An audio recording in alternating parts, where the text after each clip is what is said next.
Thank him for the privilege of doing this. I'm not so sure about the recording part, but okay. All kinds of folks out there are going to see this. Maybe, probably not, but anyway. Hope I can keep you awake in all of this. This is perhaps something rather different than what you all have talked about. This is not your typical textual study kind of thing. A couple of you have had some of this. Some of this is going to be a nice review for some of you, but hopefully it's still valuable. The first discussion we're going to talk about this evening is the relationship of archaeology to the Bible. Now, as an archaeologist, and my doctorate is in archaeology from the University of Arizona with a minor in biblical studies, so I come at this sort of inverted from most of the folks here, and I excavate every year in Israel, field direct an excavation in Israel.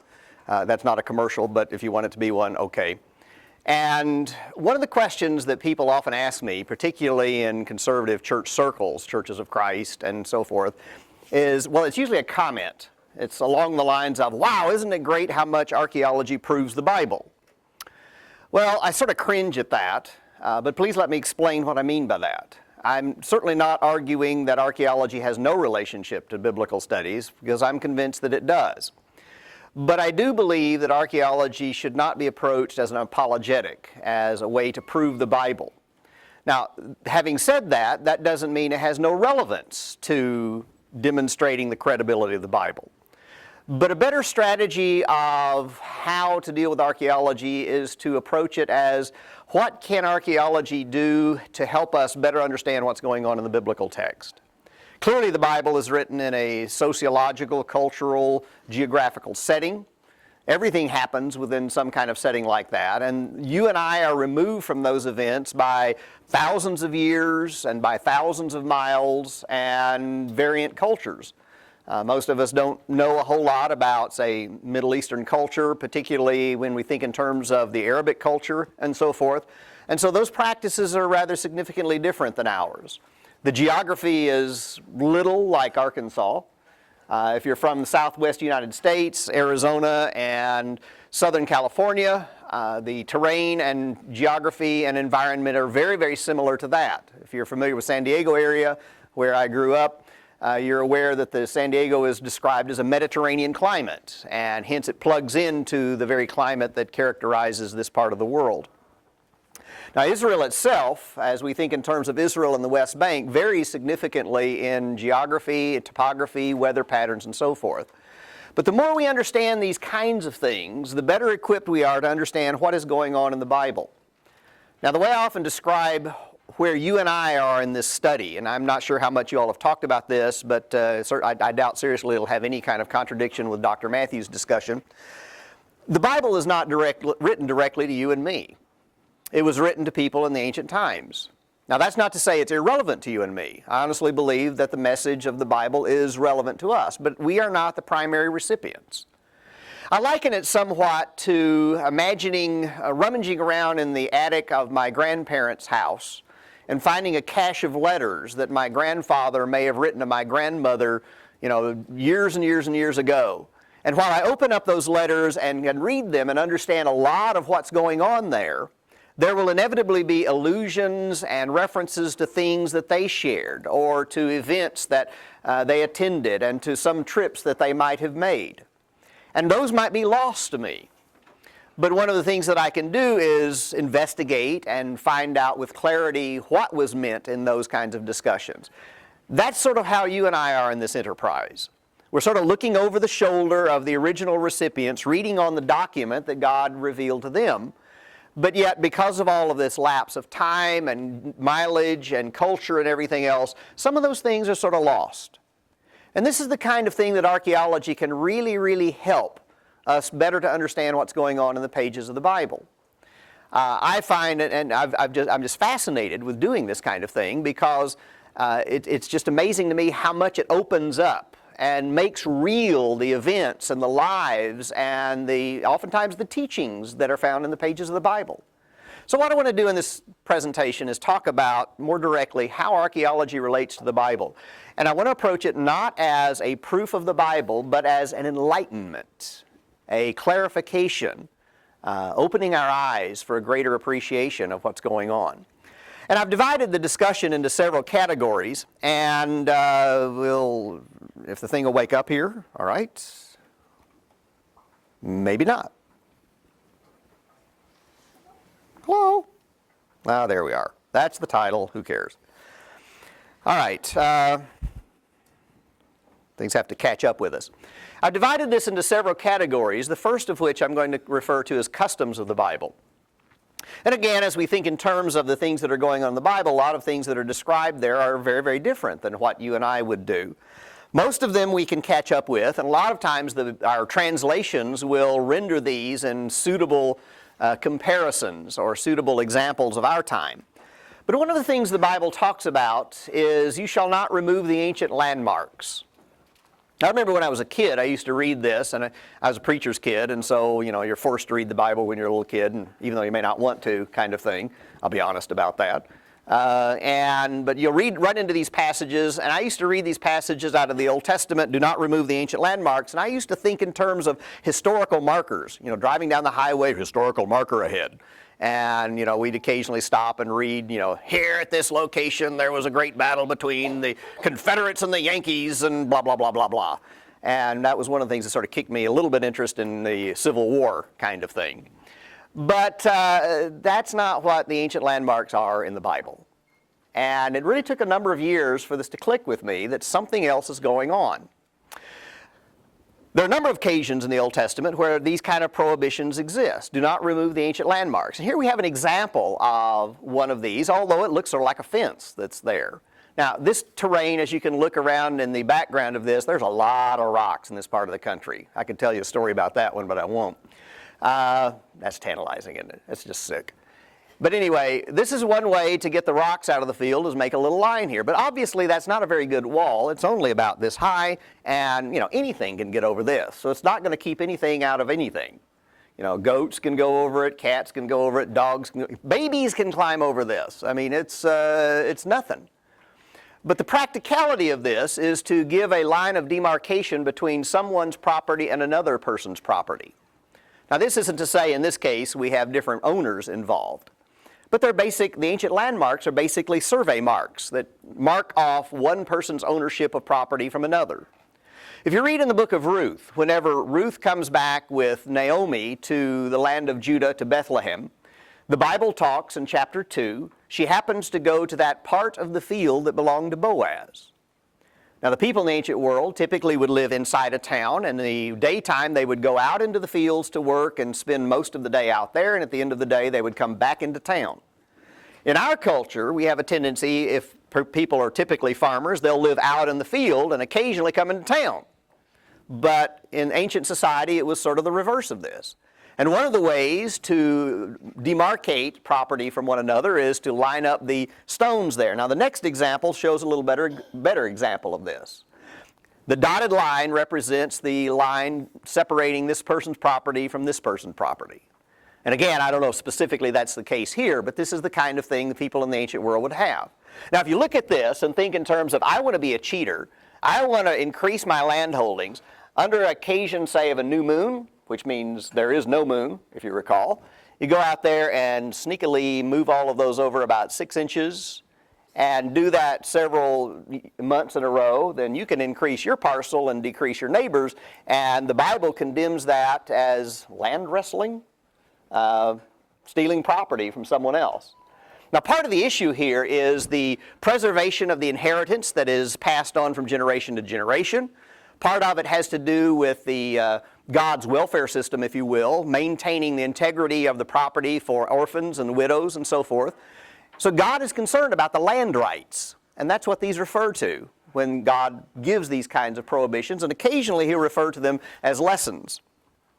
Here is a region that shows a rather clear crop differentiation. Obviously that crop's different than that one, but you look through the middle part of that field and you can see sort of that line of demarcation separating one parcel from another. And so this is the kind of thing the Bible is talking about when it refers to the ancient landmarks. Another thing that appears in the Bible in Isaiah chapter 5 and in the Gospel of Matthew is a reference to building watchtowers. In both cases, they are set up in situations of parables. This is a watchtower that I saw up in the area of Samaria now a long time ago, and grabbed this picture. And again, when I would read the story about watchtowers, I would sort of transpose that to my earlier childhood living in East Tennessee, back before we had a lot of as much airplane traffic as we have now. And the watchtower was typically something that was built up on a hill to watch out for forest fires. And so I had a tendency to think in terms of the watchtower as being that. Well, the watchtowers in the ancient world were not primarily for fire prevention. They were primarily geared toward prevention of theft of crops. At the time of harvest that would come, there's a tendency for people to come along and steal the crops out of the trees and so forth. And at harvest time, they would post somebody out there on the watchtower to make sure that the crops remain intact, someone doesn't come along and steal it. And of course, there are still those people that will steal things. My daughter and son-in-law own a farm, alfalfa farm out in California, and it's really interesting at harvest time when Casey will bale the hay and have it stacked up. He's always concerned, and rightfully so, about someone coming along and stealing the bales of hay. And so he sort of goes paranoid sometimes about that, but I'm not faulting him for that because there is that reality. Interestingly, this plugs into the timeless nature of some elements of humanity. There's always going to be those who are going to be dishonest. And so this is a prevention dealing with that. Notice again the rocks that are still in the field here. Another thing that the Bible talks about is the practice of threshing. And here we have a threshing sledge in the background, and in the foreground is an ancient plow. Now the plow itself in this case is not necessarily old, neither of these are necessarily old, but they are rather timeless in design. We can see pictures in some of the Egyptian paintings and so forth, a plow that looks almost exactly like that from ancient times. Nothing changed until fairly modern times. But the threshing sledge is what I want us to notice in particular. This is standing on end. It normally would be lying down flat, but it's a case, in this case, of 3 boards that are tied together, bonded with a reinforcement tie on the other side. And then they would drill holes in the bottom of it and jam pieces of flint in this. And they would, when they cultivate the grain, whether it's barley or wheat, they would spread it out on a hard surface like this, and they would drag the threshing sledge around on this. Now, the hooves of the animals, whether horses, donkeys, or cows and so forth, would serve as a braking component as well. But those threshing sledges with those pieces of flint in there being dragged around would break this up into smaller and smaller pieces until finally you just have this mess that is there. Now this demands then that you separate the chaff, the grain, or the stalk parts away from the grain. Well, that's where you come into the process of winnowing. And they would go out there with a fork, such as this individual is doing, and stick it into that pile of debris that looks like, and throw it up in the air on a windy day, and the wind will blow the lighter chaff away, and the grain, being heavier, will fall back to the ground. And you do this over and over and over and over and over and over and over until you get to a point where you don't see any dust blowing away. Now, John the Baptist refers to this practice when he talks about Jesus coming. His winnowing fork is in his hand, and he will, the implication that there's already been threshing, his winnowing fork is in his hand, and he's going to separate the wheat from the chaff, and he'll gather the grain into his barns, and the chaff he will burn with unquenchable fire. So he's plugging into this practice that has gone on for millennia. I remember being over in Israel on one occasion, traveling around up on Mount Carmel region, and there was a gentleman that had come out, and he was, actually it was Tabor, excuse me, who cares. Anyway, he had his grain out there underneath a tree, and he was beating it with a stick in order to winnow it. And it was just fascinating. I grabbed my camera real quick and take a shot, but it's one of those, doesn't have very good background, it's sort of hard to tell what's going on. But people can still be engaged in this kind of activity. We would sometimes refer to this perhaps as primitive, but it's very functional, very labor intensive. Now, once they winnow it and get all the grain or the chaff out of this, at least as much as they can, they're going to gather it up and put it in storage. Well, here is a photograph where I was visiting the site of Gibeon, and the piles of grain are there on the threshing floor. And in this case, they're waiting to take it off, put it in storage. Now, some of them are covered in plastic in the background. I'm not at all suggesting that plastic in the ancient world. But this is a kind of setting, again, that comes back to the book of Ruth. If you remember the story in chapter 3 of book of Ruth, Naomi encourages Ruth to go to the threshing floor where they have been threshing the grain and so forth, and apparently winnowing it as well. And she then comes and sneaks up to the feet of Boaz as he's sleeping, and she lies down at his feet. I won't go into all the implications of that, but he is sort of resting on this, sort of makes a little nest inside his pile of grain, and it serves as a mattress. And then, let's just put it this way, negotiations for the marriage ensue. And but it's a setting very similar to this. Now, the reason he's staying there is, again, to prevent the theft of crops. So it comes back to that reality again.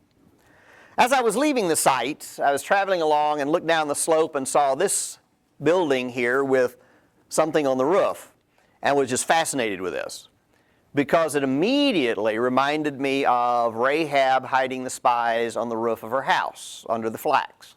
And you're studying Joshua, so it plugs well into where you are right now. But I don't know if you're aware of it. There's a statement in the book of Deuteronomy, chapter 22, I believe it is, about verse 8 or so, where God gives a legislation that when you build a house, you shall have a low wall around it, some versions say a parapet, in order to keep people from falling off, anticipating that the roof would be used for multiple activities. And if you actually go through the Bible and begin to look at the activities that are conducted on a roof, you'll have, for instance, Saul sleeping on the roof when he goes and is eventually anointed by Samuel. Now, you and I have a tendency perhaps to read that as if, well, it must have been hot, so he goes to the roof to sleep in the cool of the evening, which certainly would be true. But the point is, the roof was commonly used for these kinds of activities. For sleep, you have Rahab drying flax or storing flax on the roof. You'll have Peter in the book of Acts going to the roof to pray. Again, I used to always read that thinking it was just getting away from the hubbub of the city life. But again, the roof would often be used as a place sort of like a patio. You remember the narrative when David is the time when kings go out to war and he has his army off in Ammon or Rabbah, and he then rises from his, I refer to it as a siesta, and he's walking on the roof of his house and he sees Bathsheba down the way and problems ensue. Now, I used to read that, but please don't connect this with Veggie Tales. If you've seen that one where, you know, the king goes out there and is looking around for the rubber ducky. I don't know if any of you have seen that. I have grandkids, and so I've been forced sometimes to see some of this. But that was not the situation. David is not on his roof as a peeping Tom. He very likely is simply there in the cool of the evening and enjoying the relaxing atmosphere, and he happens to notice this woman down the way, probably down the slope of the valley, taking a bath. Now, footnote here, the Bible does not say she is on the roof. The Bible doesn't say where she is, so don't overread the text. Anyway, but this is an example, and it's interesting that you have this building legislation. We might refer to it as a building code. And I'm not going to say it's the first building code, because actually you look in some of the earlier laws in other Mesopotamian places, there are building codes that are in place. But the Bible does have that. Whether they had inspectors or not is another question. Now, as we move on down the way, we have another view of Gibeon. Gibeon was really a fascinating site. Still is, but it's changed a lot. And here is the city that is set on a hill, and this is the city from down below. And of course, I'm reminded of Jesus' remark, a city set on a hill cannot be hid. Sort of a maxim. If you actually think about it, it makes perfectly good sense. If a city's on top of a hill, it's easy to see. But there's a reason cities in Palestine, in the land of Canaan, the West Bank, typically are built on hills. Now, unless you get down in the coastal plain where it's fairly flat, most of those cities and towns in the inner areas are almost always built on a hill. Several reasons for this. One, it's easier to defend. It's always easier to defend yourself from a higher elevation when somebody has to climb up a hill to get to you. Secondly, because of the erosion that has taken place through time, a lot of the hills become denuded and the soil has flowed down into the valleys and it's relatively rich. And there's not a whole lot of territory that's available for agriculture. So you don't want to come along here and build your town down here where otherwise you need to do your farming. So you sort of escape that by the dual benefit of the higher elevation for defense purposes and the need for the agricultural land. Now, that raises a problem that becomes a challenge, and we move now to technology in the ancient world. The people in the ancient world were much more sophisticated oftentimes than we give them credit for. We have a tendency many times to be very intellectually snobbish and think that people in the ancient world weren't very sophisticated. I dare say if you and I were plucked from our world and dropped into theirs, we would not survive very long. Or we'd have to certainly adapt rather quickly. But the people in the ancient world were quite sophisticated in what they did with what they had. Now, one of the problems that arises if you have a city that is built on a hill is normally the water supply is not up there. Normally the water supply, if there is one, will be at the foot of the hill. And the Bible will refer a number of times in its text to people going outside the city to the well.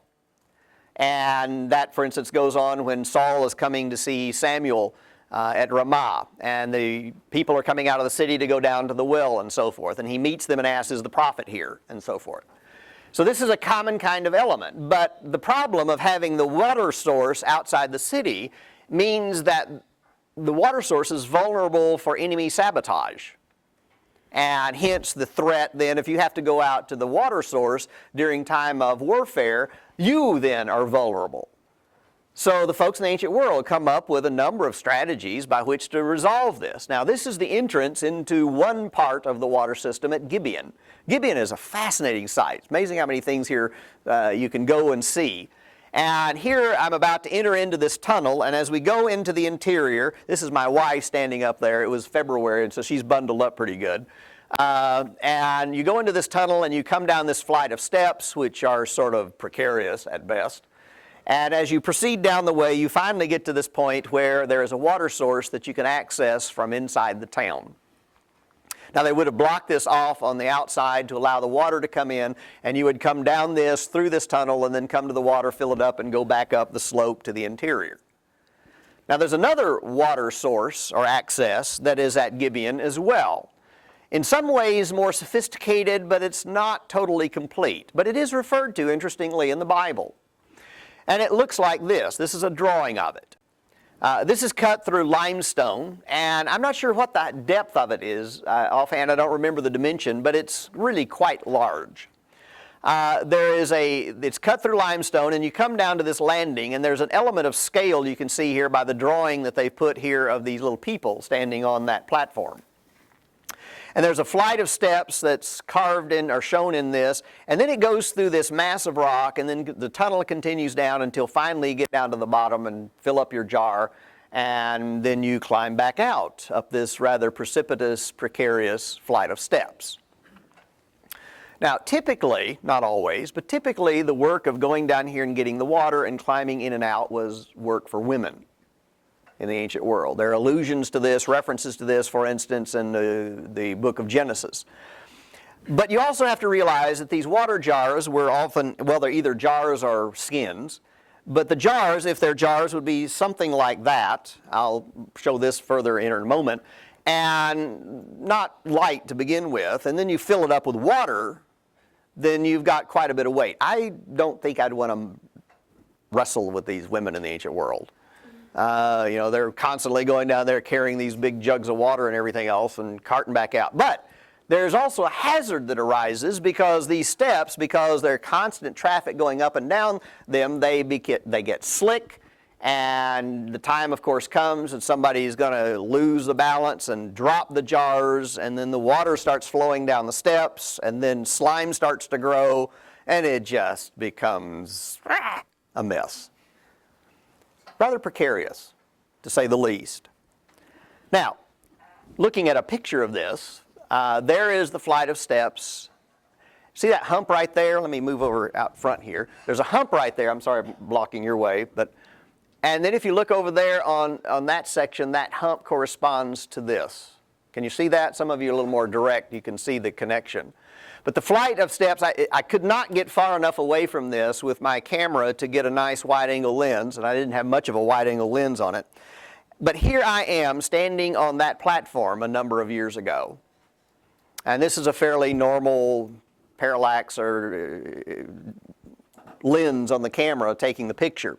So you can get an idea that that's fairly deep down there. Now, this is referred to in the book of Samuel, 2 Samuel, whenever Saul has died and you have 12 soldiers from David's army and 12 soldiers from the remnants of Saul's army gathering at the pool of Gibeon.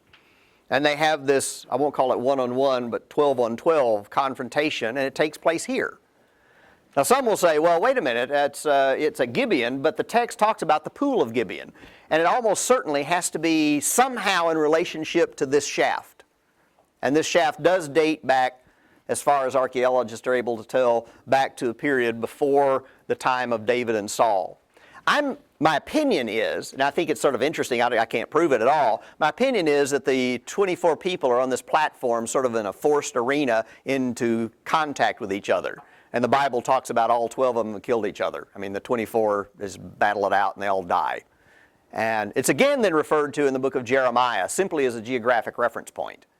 But it appears twice in the pages of Scripture.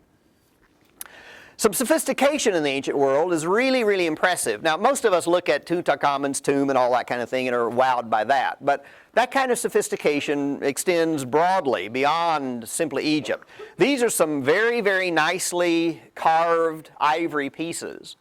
Book of Amos will refer to the decadence of the children of Israel at a time when they ought to be concerned about the well-being of their fellow citizenry, of lying on their beds of ivory. And Amos just lambasts them for their neglect for the needs for those who are less fortunate.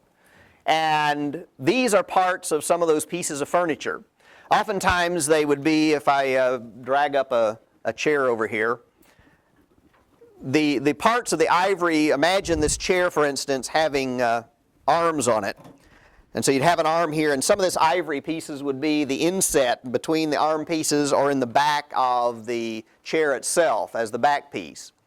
And typically the scholars and the art historians will look at this as Syrian production that is therefore imported into the land of Israel. We don't have a lot of evidence of the Israelites having this kind of craftsmanship, but it also implies therefore some rather extensive trade over, and not in this case thousands of miles, but certainly in, several hundred. Anybody tell me what this is? Making sure it's not labeled. No guesses? Bathroom system. Close. It's actually sewer pipes, though.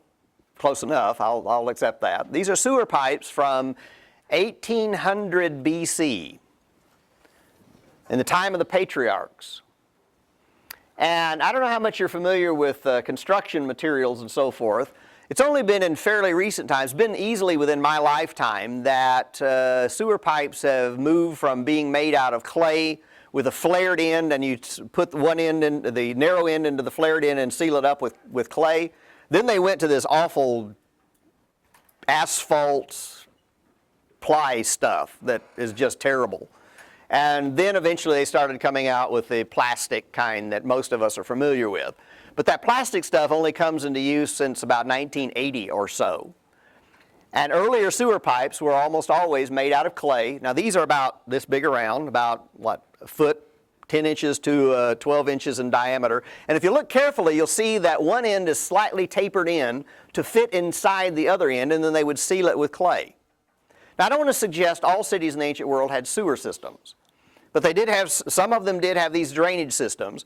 And to think in terms of cities as early as the patriarchs having this is impressive. Now if you actually travel around in the ancient world and some of these sites, you'll find that there's a lot more of this kind of sophistication. If you go to Mycenae, for instance, they had sewer systems and all of that as well.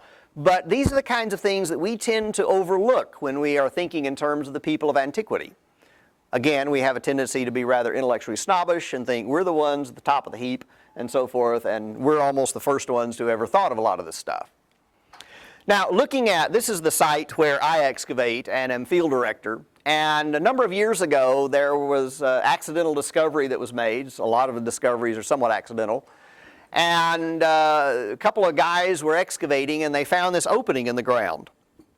And they reported it to the directors and said, well, we what looks like a cistern. And the directors sort of wrote it off. Yeah, there's cisterns all over the place. So these guys took their video camera and turned it on and locked it on and put it on a rope and turned the light on and dropped it down in there, lowered it, I guess is a better term, and then rotated it around to see what was happening, and then brought it up and looked at it, and this thing was huge. And so they decided they would get some spelunkers to come in and drop some rope ladders down through the shaft, and they got down in there and saw this huge cistern. Now, this was eventually found. This was not what was initially discovered. It's the opening right here at the top that they initially found, and they dropped the camera in, and they could see the arms of this radiating off from the center. And when they were down in there checking all of this out, they recognized there's a lot of soil that seems to tumble in down this arm. And taking a compass and measurements and everything else, they went back up to the surface and began to excavate and found that flight of steps that we were just looking at. And finally cleared it out. And here's sort of an isometric perspective view of what the system looks like. This is the shaft that was originally found, through which they lowered the camera. And then they saw the spill coming through this and went over to this area and began to excavate and found the flight of steps that comes down and makes this turn and then enters into this huge cruciform reservoir. The capacity of this is about 211,000 gallons of water. Now that equates to about 5 standard, which are not usually huge, but 5 standard in-ground backyard swimming pools. Now if you think in terms, I mean, you and I use a lot of water, so in one sense it might not register a whole lot with us, but that's a lot of water. And this is dug out of solid limestone, but the limestone has a tendency to lose water. Water seeps through that fairly easily, so they have to plaster it. And you can go down into this, you can still today go down into it, and you can go down in there, and some of the plaster, a lot of plaster, is still on the walls about this thick. Now the cistern, about, to give some point of reference, this is about 4 inches or so thick. And you have to realize that the cistern went out of use and was buried and obliterated by the Assyrians in about 680 or so BC. Never to be found again until the early 1990s. And a lot of that plaster was still on the wall in that damp environment. Now, if you know anything about construction techniques, we don't seem to be able to make plaster to stick on a wall for very long.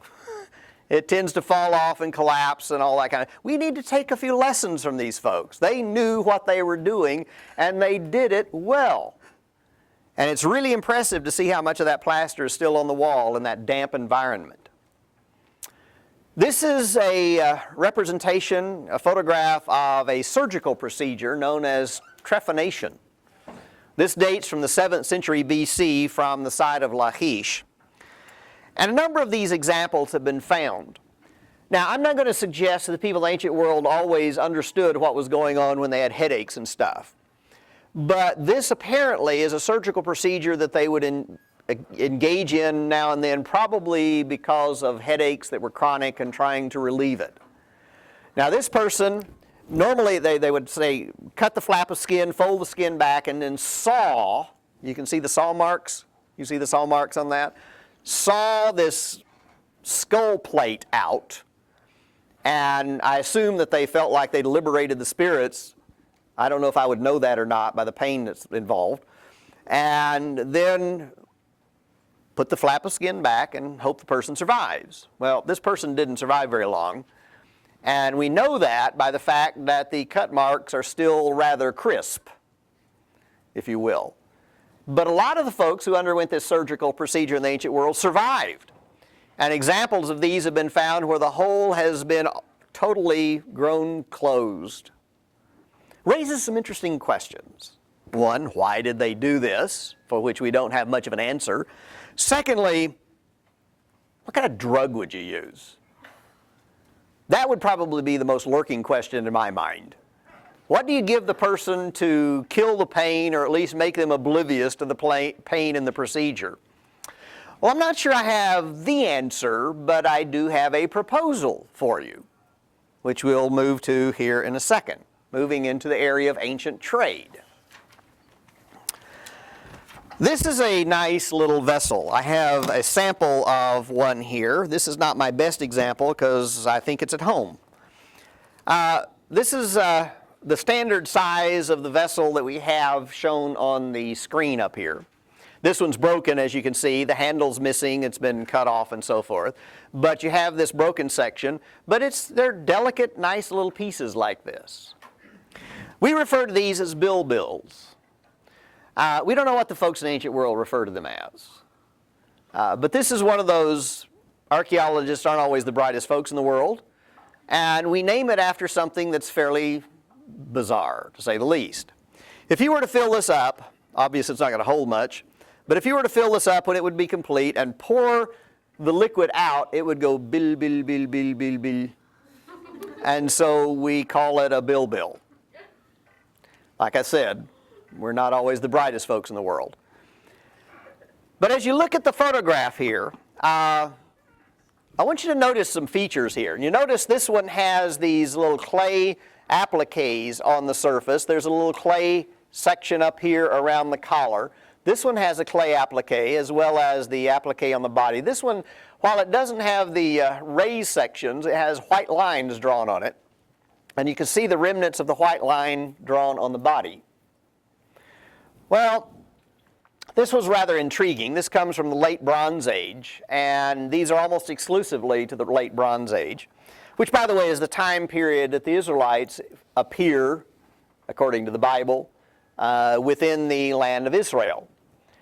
And a lot of scholars looked at this and wondered, these are nice little delicate vessels. What in the world would they be used for? They seem to have been imported from the island of Cyprus predominantly, not necessarily exclusively.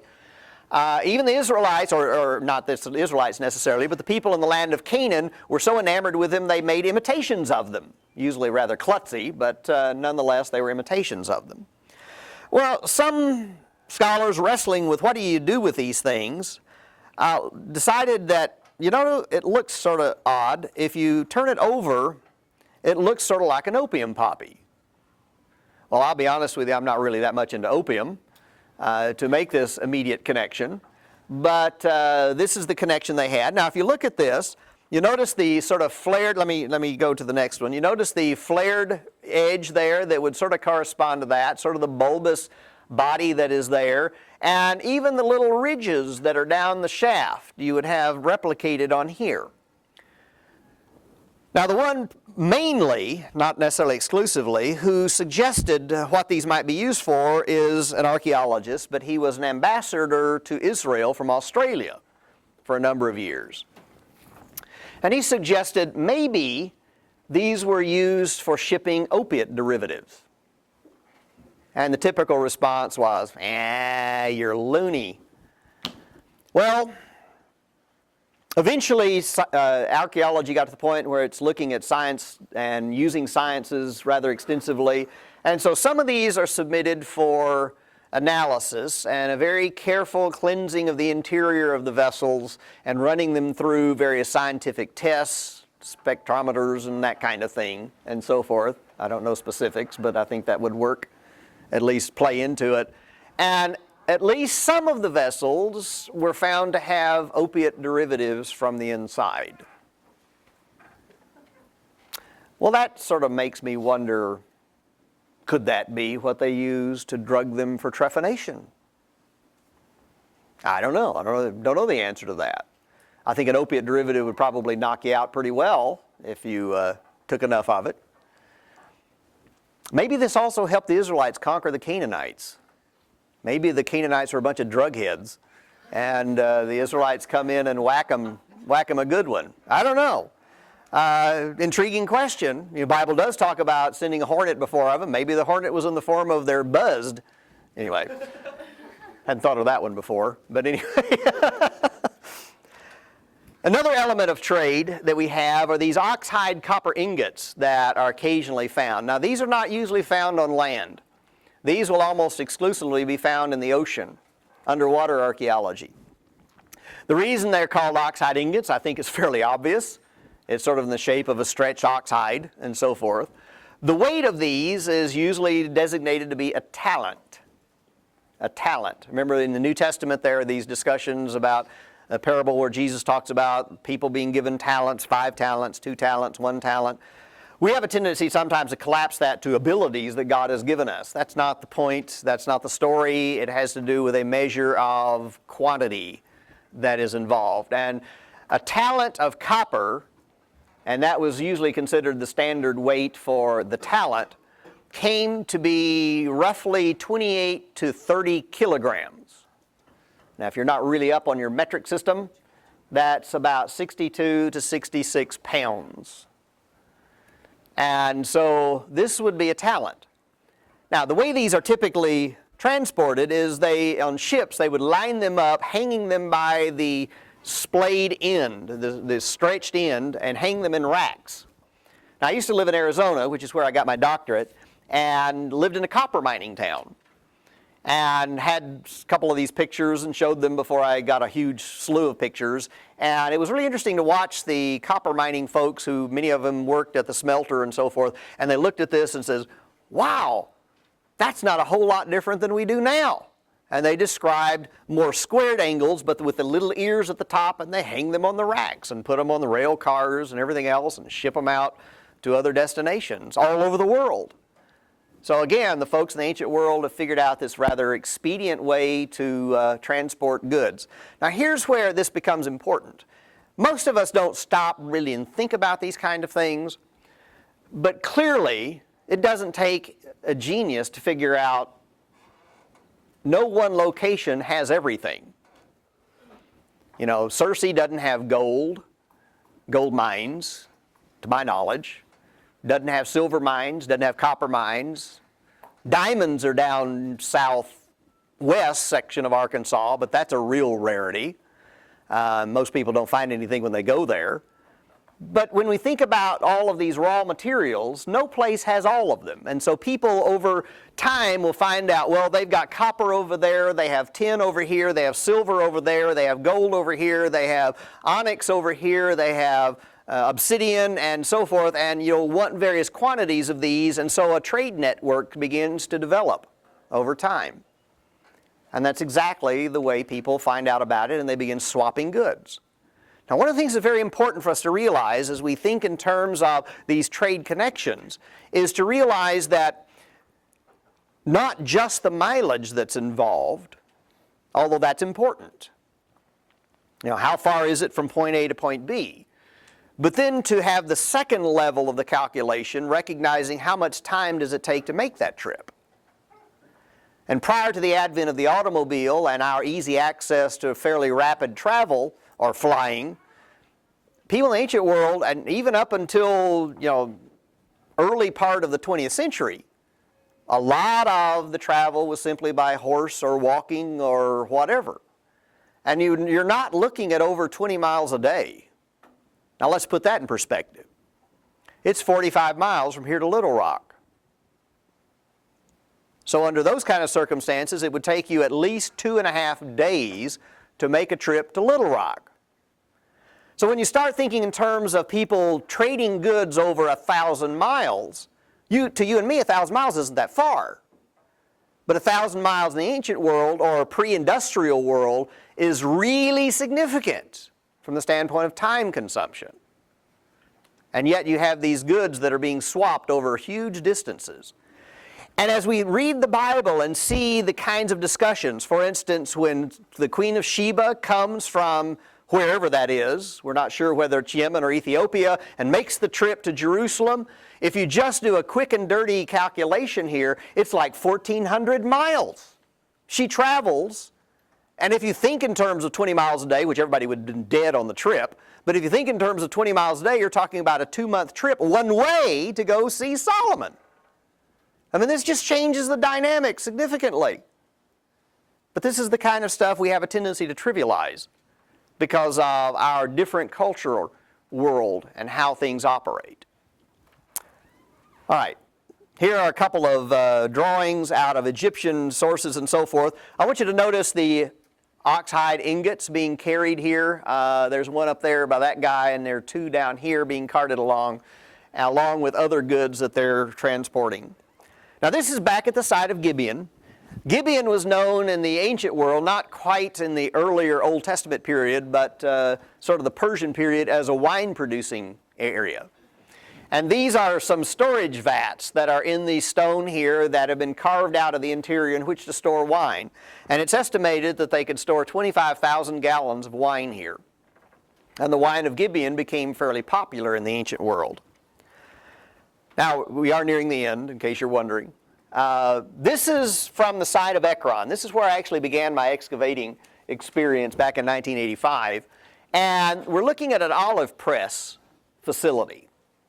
I didn't excavate this one, but here is the vat in the middle in which the olives would be placed, the green olives, typically predominantly green, and they would be put in there in a stone about a foot in diameter and about a foot and a half long, 2 feet long maybe, would be put in here and rolled back and forth to crush this into a sort of big pulpy mass.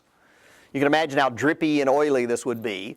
And then they scoop this up and put it in sort of like burlap bags and stack them on top of these two presses on the side. And then there would originally have been a wall back here with an opening in it with a huge beam, and they would press these burlap bags with counterweights on the end in order to get the oil to go press into the vats here. Now, the next photograph shows a reconstruction of this. There's your crushing basin. Here is the olive oil press and the burlap bags there with the beam coming out and the counterweights. And they would press the oil and get it into the vats, and then they would carefully pour quite warm water in here and lift the oil up and dip it off into the jars here and then ship it off to the ancient world. Now, at Ekron, which is a Philistine site, over 100 of these olive press installations have been discovered. You have to understand that it's only processing oil about 2 months out of the year before the season dies. And the estimated production capacity is, professionals coming in evaluating this, is about 1.1 million liters of oil a year. Now again, if you're not up on your metrics, that's slightly larger than a quart. That's a lot of olive oil. And some evidence has been found through studies of ceramics and so forth that some of this was exported as far as Spain in the ancient world. We're talking about thousands of miles away. Now this is a New Testament example of sort of a domestic olive oil producing facility.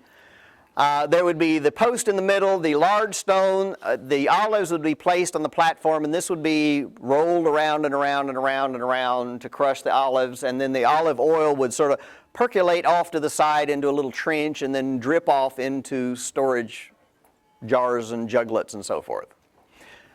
But what's interesting is not so much the procedure here as what Jesus says about this. In Matthew, I think it is chapter 18, Jesus talks about the influence that we have on people. And he says, if anyone causes one of these little ones that believes on me to stumble, it would be better for him that a great millstone be hung around his neck and to be cast into the depth of the sea. This is the kind of thing that Jesus is talking about. And I have a hunch you wouldn't escape. The point is, I think, quite impressive. He doesn't simply say throw them into the sea, but I guess this would be the ancient version of concrete boots.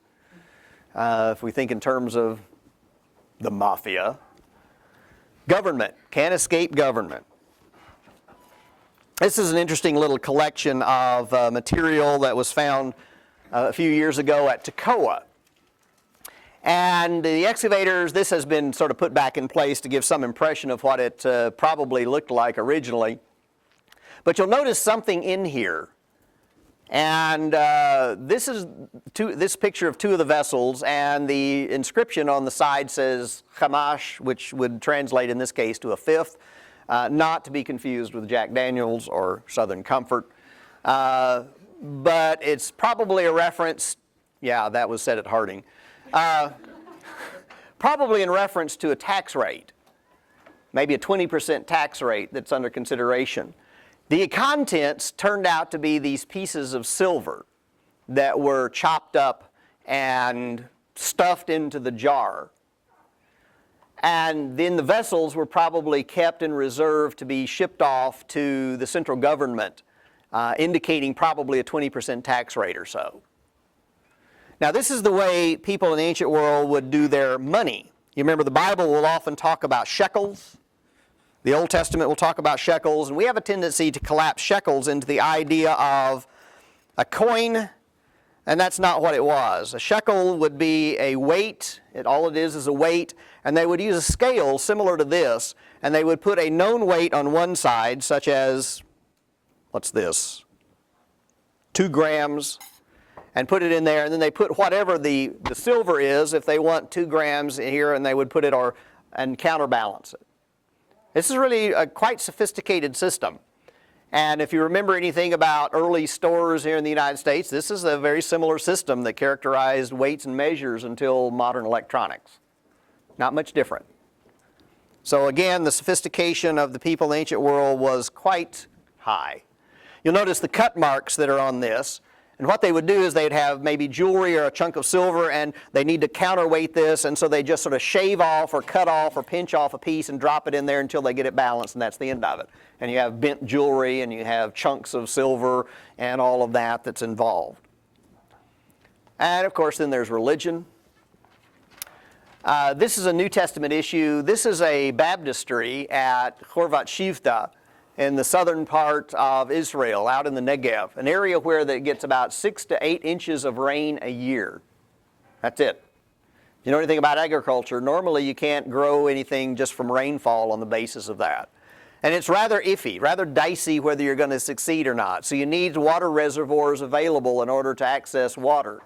But yet, in spite of that scarcity of water, the church here is using immersion as the strategy by which to perform baptism. And my suggestion here is that if sprinkling or pouring were a legitimate meaning of baptism in this period, why not sprinkle and pour rather than go to all the trouble and, quote, wasting the water to immerse? It's not proof, but it's an interesting question as you look at the archaeology and activity involved. Most of you are familiar with the Dead Sea Scrolls, and this is Cave 4 at Qumran. And the discoveries here were certainly profound. This is a photograph of one of the jars. And I have here a replica of a Dead Sea Scroll type jar. And they're not all this size. They're not necessarily even all this shape. But this is a replica of one of the kinds. And then the scrolls would be kept inside the vessel like this and closed up. And part of the point is to control the atmosphere, to be a convenient location to keep them, to preserve them for a future retrieval. But of course, the Dead Sea community never came back. And those scrolls and those jars were there for a couple of thousand years until finally in 1947, this guy's chasing a goat and happens to accidentally find all of this. Now, the scrolls themselves are rather fascinating. This is a picture of one of the manuscripts, a column from the commentary on Habakkuk. But I want you to notice something here. Now, not all the scrolls do this. I want to emphasize that very quickly. Not all the scrolls do what I'm pointing out here, but many of them do. This is a commentary, and as you look through this is written in Aramaic script Hebrew, characteristic of the post-exilic period. But as you glance along here, you'll notice that there is a cluster of letters right there that's written differently. Can you see the difference in style there? And then as you come on down here, these oddly are a little more pronouncedly different. These are letters that are written in Paleo-Hebrew. And the letters that we have here in Paleo-Hebrew are the Tetragrammaton, the name Yahweh. So that when they come to the name Yahweh in this manuscript, rather than simply write his name in the same script, they would stop and write it in an antiquated form to show reverence and respect for the name of God. And of course the mindset was, you shall not take the name of the Lord your God in vain, and so this is one way that they are manifesting that reverence for the name of God. I really don't think God had that in mind whenever he gave the command, but at the same time we have to at least appreciate their effort to try and manifest this reverence for God as they're copying. And that brings us to the end of this discussion. Are there any questions that you might have? You can wake up now. Thank you very much.